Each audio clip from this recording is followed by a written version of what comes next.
Ok, bonjour ma sœur et mon frère bien-aimé, je te retrouve aujourd'hui pour une nouvelle vidéo et je sais que ça fait très longtemps. Alors sans plus tarder, on va tout de suite traiter le message suivant depuis plus de 4 mois. Ce premier message qui est le cœur de Dieu.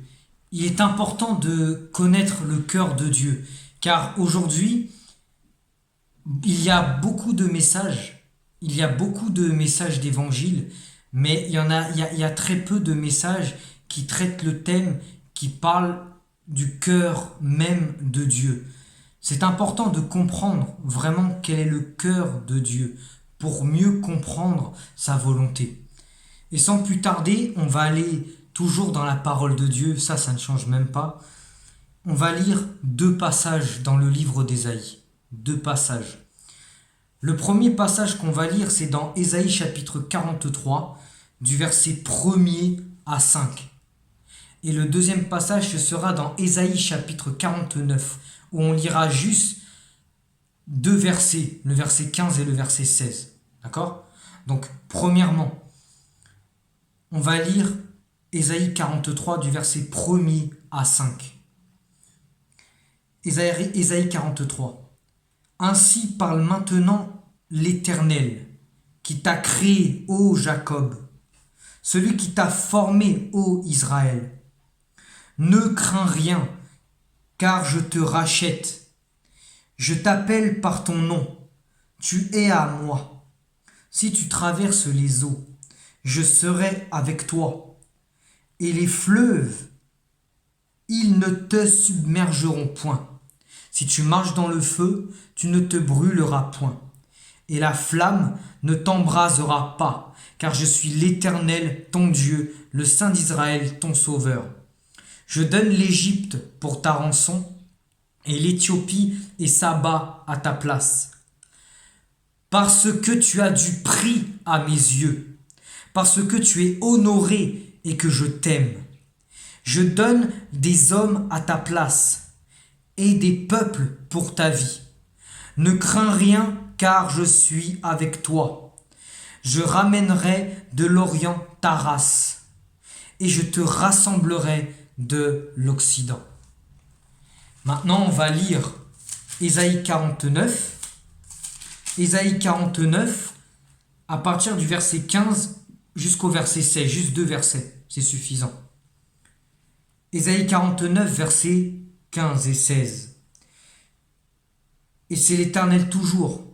D'accord? Une femme oublie-t-elle l'enfant qu'elle allait? N'a-t-elle pas pitié du fruit de ses entrailles?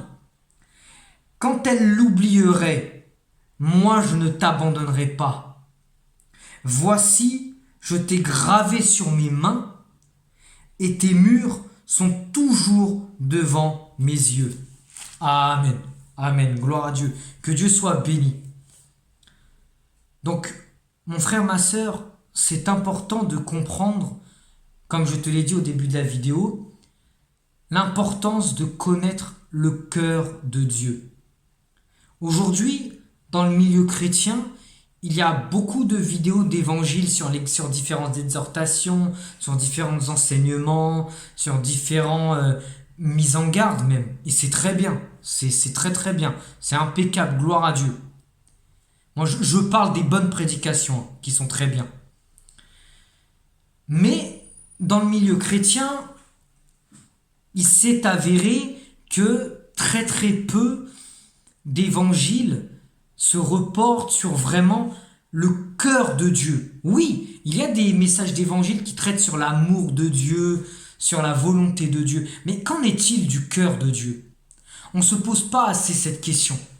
Eh bien, mon frère, ma sœur, ouvre ton cœur, ouvre tes oreilles, que l'Éternel Dieu t'ouvre les yeux pour que tu puisses voir, et que l'Éternel Dieu ouvre tes oreilles spirituelles pour que tu puisses entendre, et que l'Éternel Dieu ouvre ton cœur pour que tu puisses recevoir le message de ce soir que l'Esprit m'envoie te dire. L'Éternel Dieu est Dieu. Il est tout puissant, il est juste, il est glorieux. Ça, c'est indiscutable, c'est immuable. Gloire à Dieu, gloire au Seigneur. L'éternel Dieu, le cœur de Dieu, c'est quoi? Comme on peut le voir dans le texte de Ésaïe, chapitre 43 qu'on a lu, l'éternel Dieu dit « Je t'ai créé, ô Jacob ».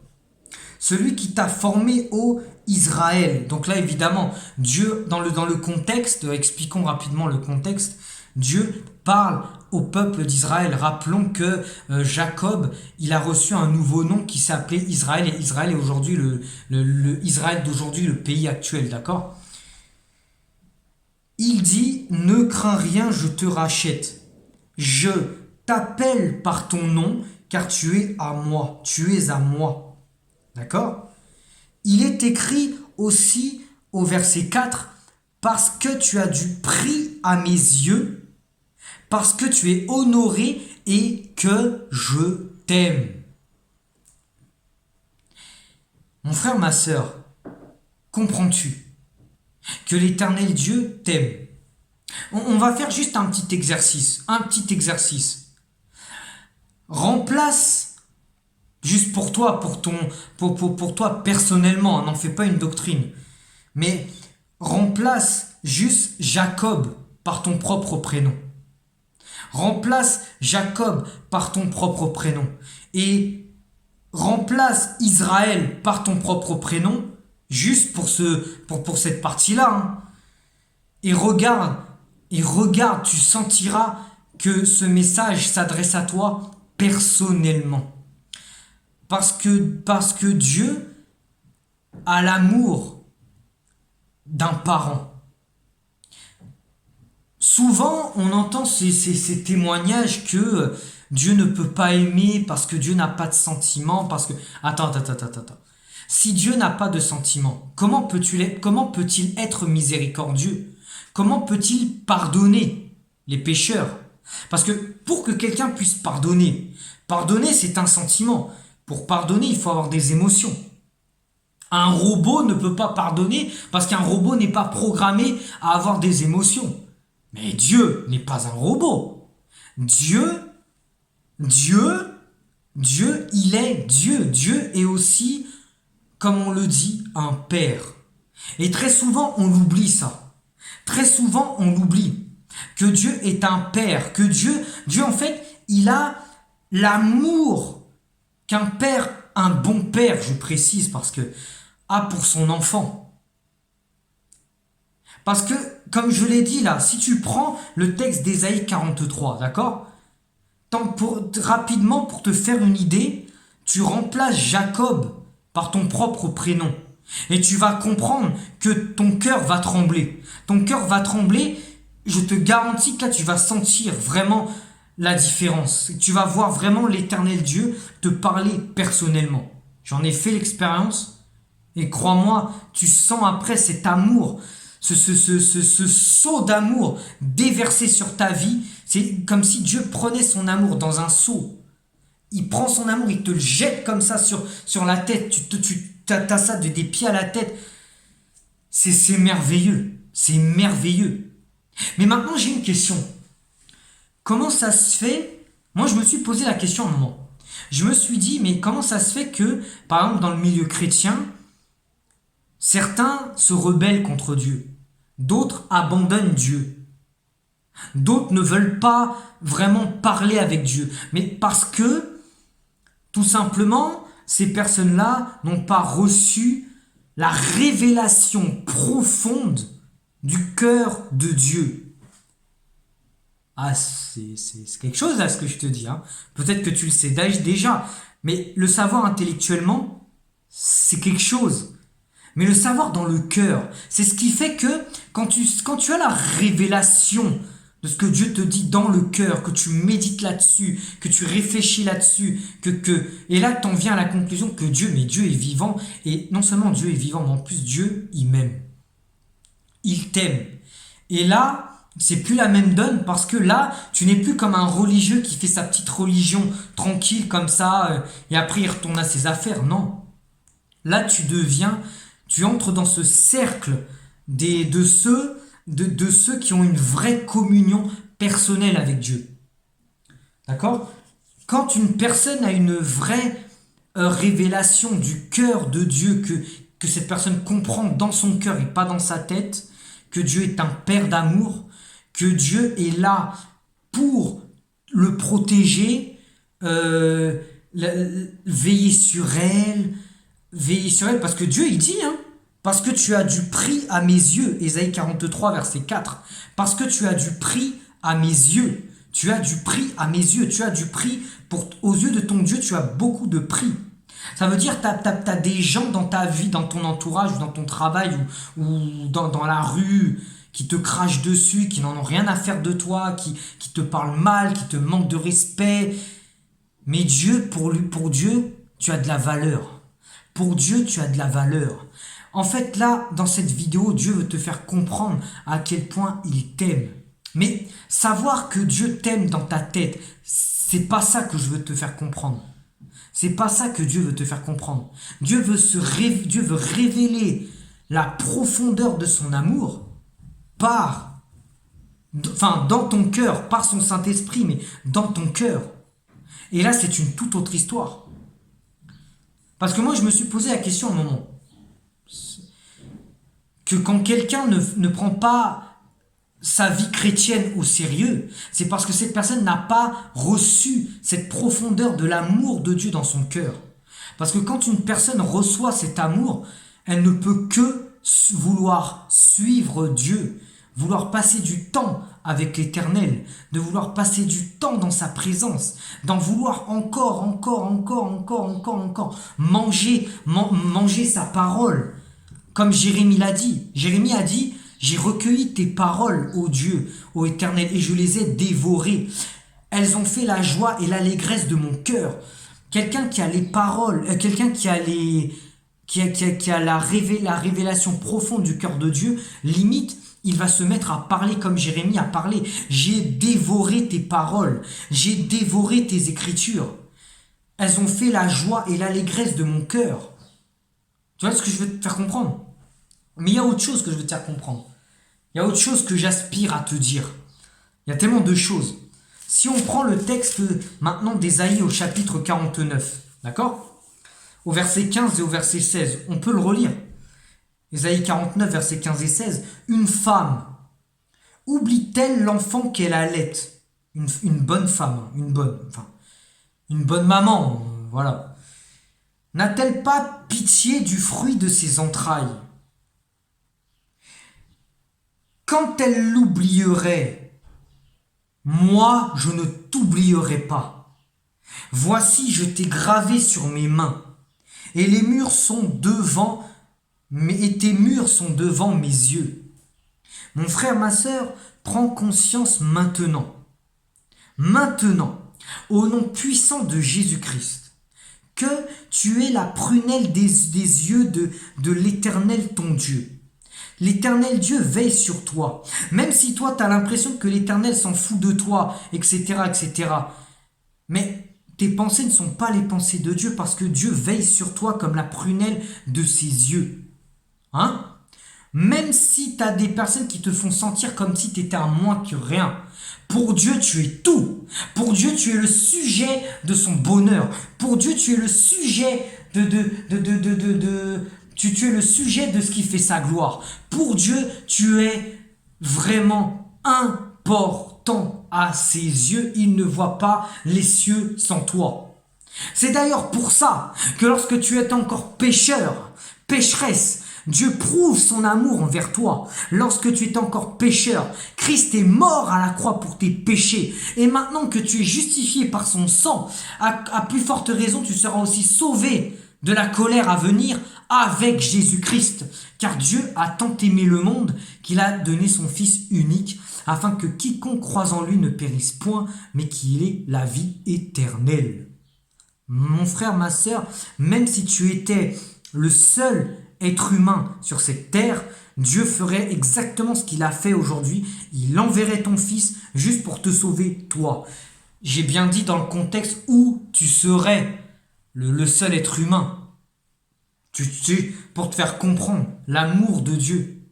Dieu n'a pas hésité à se dépouiller lui-même, juste pour toi. Pour toi seulement.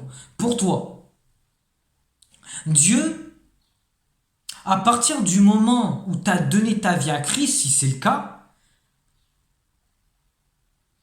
Dieu a traité une alliance éternelle avec toi. Lis Éphésiens chapitre 1er. Lis Éphésiens chapitre 1er et médite là-dessus, tu vas tout comprendre. La richesse profonde de sa grâce. C'est pas le sujet, mais je te le dis quand même. Un père, à un moment, il va faire un testament pour ses enfants. Et le père va faire une liste de tout ce que les enfants vont hériter. Quand le père mourra, suis jusqu'au bout, discerne bien ce que je te dis. L'enfant devient quoi? Héritier. Vrai ou faux? Bon. Mais toi, parce que tu es aimé du père, tu es pour lui un fils ou une fille, il est pour toi un père, il t'a délégué tout ce qui lui appartient. Romains chapitre 8, versets 16 à 18 dit que tu es héritier de Dieu. Tu es co-héritier en Christ. Tout ce qui est au Père est à toi.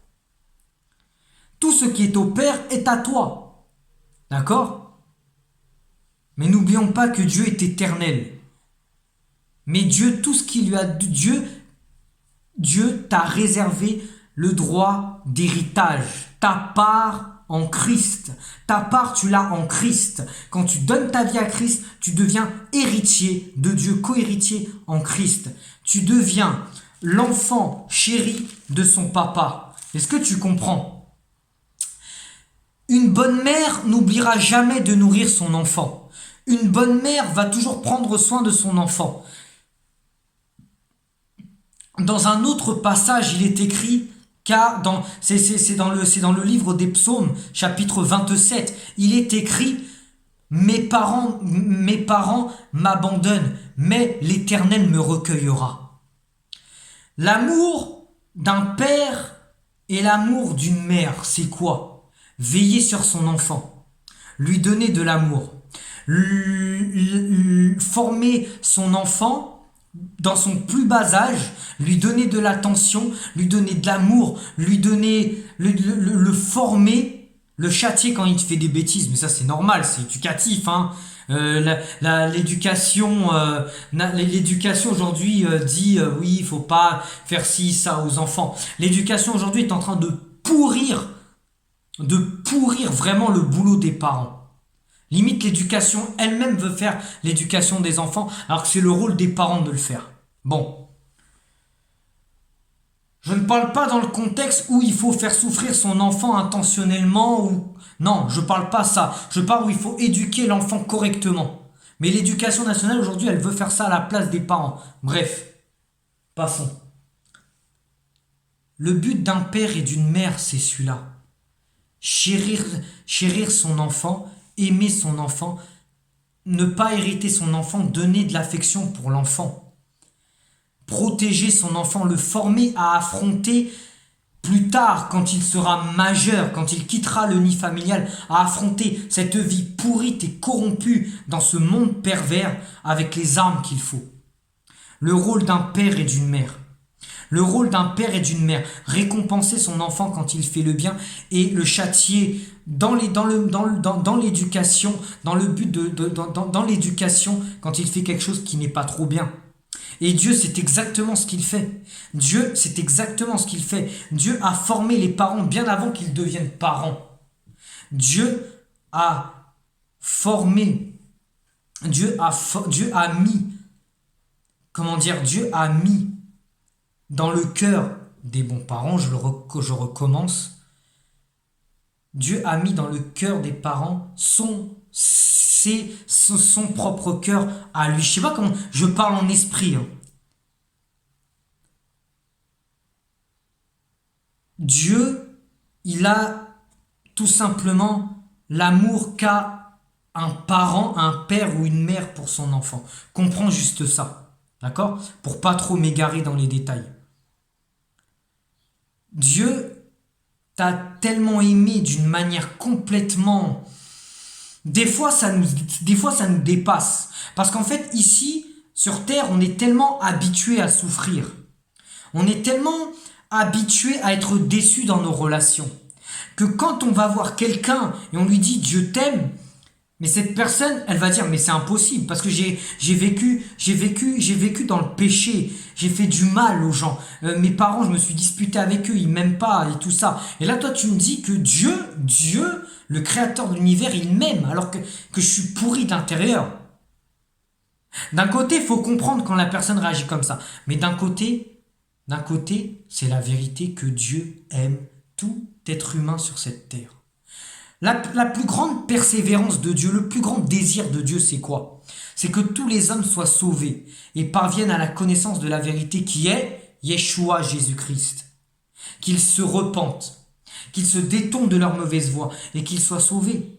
Dieu a tellement d'amour qu'il veut encore aujourd'hui qu'aucun ne périsse. Aucun être humain ne périsse. Que tout être humain échappe à la colère, à sa colère qui va bientôt subvenir.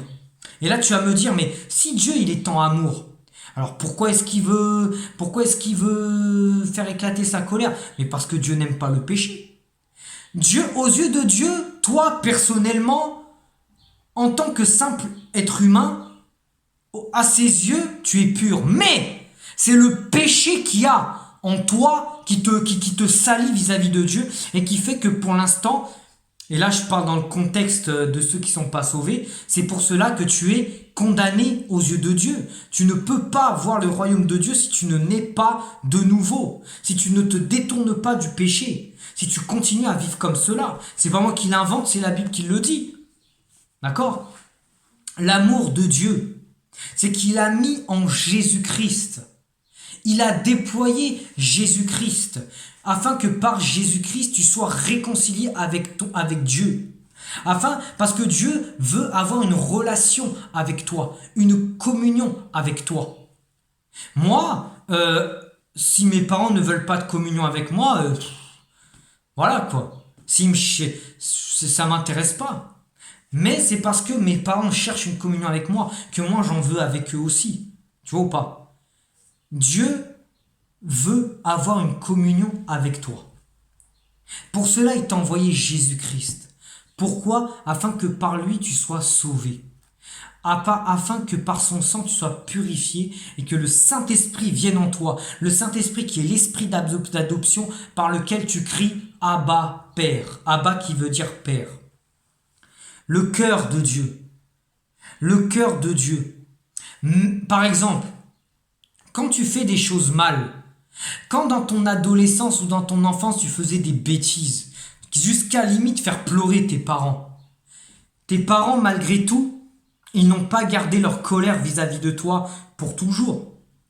Ils t'ont pardonné et malgré cela, ils continuent de te regarder comme quelqu'un de parfait. Alors que peut-être ta famille, tes amis, ton entourage, ils te regardent comme quelqu'un qui mérite pas le pardon, mais aux yeux de tes parents, tu es encore parfait. Malgré toutes tes bêtises, malgré tes rébellions, malgré tout ce que tu as fait du mal, tu as fait de mal, tes parents, évidemment, ils n'ont pas approuvé ce que tu as fait. Mais, à leurs yeux, tu es parfait parce que tu es leur enfant bien-aimé. D'accord? Et Dieu, c'est la même chose. On a tous fait des erreurs, même dans notre vie chrétienne, ça nous arrive. Je parle pas de cette catégorie qui sont dans le péché récurrent. Non, je parle pas d'eux. Je parle de ceux surtout qui ça leur arrive de tomber, de trébucher dans le péché une fois, de faire des erreurs. Eh bien, malgré que toi, des fois, tu peux culpabiliser pendant des heures, Dieu, il te dit, Dieu, il te regarde encore comme quelqu'un de très bien. Prenons l'exemple de David. David est appelé l'homme selon le cœur de Dieu. Mais on n'a jamais vraiment compris ou cherché à comprendre pourquoi. Pourtant, David, il a péché. Pourtant, avant, c'était selon la loi de Moïse. Mais qu'est-ce qui a fait que David a été appelé jusqu'à la fin l'homme selon le cœur de Dieu? Tout simplement parce que David, ça lui arrivait de faire des erreurs. Pourquoi? Parce que c'était un homme, comme toi, comme moi. C'est pas un surhomme. Même Élie, la Bible dit que dans le livre de Jacques, la Bible dit au sujet d'Élie que Élie, le prophète Élie qui a fait tomber, qui par sa prière, Dieu a fait tomber du feu du ciel, ça restait un homme. Ça restait un homme, c'était pas un Superman. C'était un homme normal. Mais parce qu'il était tellement dans la présence de Dieu, et parce qu'il avait une telle confiance en Dieu. Mais la confiance en Dieu, elle commence par quoi? Elle commence par à demander d'avoir cette révélation du cœur profond de Dieu. Quand tu comprends à quel point Dieu t'aime et que tu es la prunelle de ses yeux, et que tu ne dois pas craindre, et qu'il marche avec toi jour et nuit, et qu'il te protège, et que même si tu as l'impression que personne ne te comprend, Dieu est encore là. Car Dieu t'a envoyé Jésus-Christ. Dieu est là, tout le temps là, même si quand tu fais des erreurs, quand tu cherches à fuir, Dieu lui il te suit avec son amour. Dieu il te suit, il te laissera jamais. Même si tes parents te laissent, même si ta famille te laisse, même si je ne sais qui te laisse, même si tu te sens abandonné, l'Éternel il a donné sa parole. Et Dieu n'a qu'une parole parce que ce n'est pas un Dieu qui ment. Le livre de Tite le dit. Et Nombre 23, verset 19 dit, car Dieu n'est point un homme pour mentir, ni le fils d'un homme pour se repentir. Dieu dit, je ne t'abandonnerai pas. Je ne t'abandonnerai pas. Je ne t'abandonnerai pas, je ne t'abandonnerai pas, je ne t'abandonnerai pas. Basta. Parce que tu as de la valeur aux yeux de Dieu. Malgré que des fois, tu es quelqu'un, même moi, hein, des fois on peut mal se comporter avec nos parents. Tu sais, par exemple, si on prend l'exemple de l'adolescence. L'adolescence, c'est la période où... il y a des rares cas, non, mais la plupart du temps, c'est ça, où l'enfant va commencer à avoir des différentes fréquentations, il va chercher à savoir qui il est, tu vois, il va être de moins en moins proche avec ses parents. Et des fois, l'enfant, quand il atteint entre 16 et 19 ans, voire 20 ans, voire 21 ans, c'est pas parce que tu es majeur que voilà, tu vas être plus sur ton téléphone avec le copain, la copine, tout ça, à sortir partout. Et tes parents, quand ils te parlent, toi, des fois, t'écoutes même pas ce qu'ils te disent parce que t'es sur ton tel. Même des fois, ça te saoule ce que tes parents te disent. Pourtant, c'est comme si tu voyais tes parents comme tes ennemis, alors qu'en réalité, non. Tu t'énerves pour un rien envers eux. Et malgré cela, malgré que tu agisses comme ça, et malgré que tu agisses comme ça envers tes parents, bah, tes parents, ils continuent de t'aimer. Ils continuent de te faire passer, de te couvrir. Alors qu'il y a beaucoup de personnes qui voient que tu n'as pas un bon comportement envers tes parents. Ils te critiquent parfois dans ton dos. Mais tes parents, eux, ils continuent de te voir comme leur enfant. Pas parce qu'ils sont parents et qu'ils font leur boulot. Tout parent n'aime pas son enfant. Et tout enfant n'aime pas ses parents. La société, les infos, TF1, ils nous l'ont fait voir, non? Surtout BFM TV. En exemple, hein. Mais ces parents-là, ils auront l'espérance qu'un jour, tu seras comme le fils prodigue que Jésus a parlé dans sa parabole. Ce fils prodigue qui a péché ce fils prodigue qui a voulu prendre l'héritage de son père et partir s'amuser. Le jour où cet enfant a tout dépensé, il a été comme pauvre, misérable. Lorsqu'il était dans les pourceaux en train de nourrir les porcs, il a pensé qu'à une seule chose à ce moment-là. Il n'a pas pensé à la copine. Il n'a pas pensé aux copains. Non, tout cela, il t'abandonne quand tu n'as plus rien. Il a pensé à une seule chose. Le père. Son père. Son père qu'il a renié. Son père. Et nous, les enfants, quand tout va bien, on n'a pas besoin des parents. Je parle dans certains cas. Hein. Et quand ça ne va pas, quand on a besoin de quelque chose, quand on a besoin de quelque chose d'aide, on va venir chercher qui? Les parents. Et les parents, eux, ils font quoi? Ils vont pas être en mode ah, il est en train de revenir chez moi. Chérie, passe ma ceinture. Non. Ah non, bah non. Non. Le père, il a fait quoi? Il a ouvert les bras en grand pour son fils. Le fils, malgré tout, il a dit quoi? Père, j'ai péché contre le ciel et contre toi. Je ne suis pas digne d'être appelé ton fils. Mais le père, il n'a pas dit, ouais, je t'avais dit. Je t'avais dit, hein, t'es un moins que rien. Non, le père, il a dit, vite, apportez tout de suite la plus belle robe. Mettez-lui un anneau au doigt. Donnez-lui, tuez le veau gras. Et mangeons, festoyons-nous, car mon fils qui était mort est revenu à la vie. Il était perdu et il est retrouvé. Quand quelqu'un qui vient à Jésus-Christ, c'est comme si Dieu il fait ça. Tout de suite, Dieu va appeler ses anges et il va dire, mettez à mon fils, habillez-le.